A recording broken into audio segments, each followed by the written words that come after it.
বাংলাদেশে দ্বাদশ জাতীয় সংসদ নির্বাচনের পূর্বেই মার্কিন দক্ষিণ এশিয়া বিষয়ক সহকারী পররাষ্ট্রমন্ত্রী ডোনাল্ড লুয়ের পরতা ছিল চোখে পড়ার মতো। সকল প্রতিকূলতার মধ্যে নির্বাচন অনুষ্ঠিত হয়েছে, খুব সুন্দরভাবে সরকার গঠন করেছে আওয়ামী লীগ। নির্বাচন অনুষ্ঠিত হবার পর অনেকটাই নীরব নিস্তব্ধ ছিল মার্কিন যুক্তরাষ্ট্র।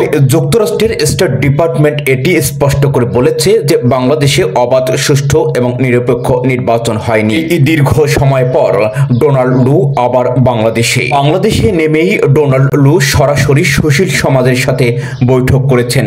ওই বৈঠকে বাংলাদেশের গণতন্ত্র, মানবাধিকার এবং নির্বাচন পদ্ধতি নিয়ে ব্যাপক আলোচনা করেছেন, এটি স্পষ্ট ধারণা পাওয়া গেছে। নির্বাচনের পূর্বে রাজনীতি যখন উত্তপ্ত ছিল, ঠিক তখনই ডোনাল্ড লু কিছু করতে পারেননি। তবে নির্বাচন হবার পরে সরকার গঠন প্রক্রিয়া সম্পন্ন করেছে আওয়ামী লীগ। এখন ডোনাল্ড লু কি ঘটাতে এসেছেন বাংলাদেশে?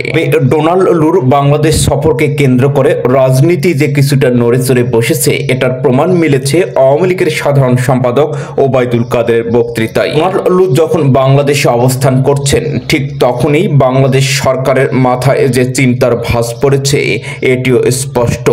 মোহাম্মদ আব্দুল ওয়াজেদ ইন্ডেক্স, চলতে ফিরতে বাংলাদেশের রাজনীতি।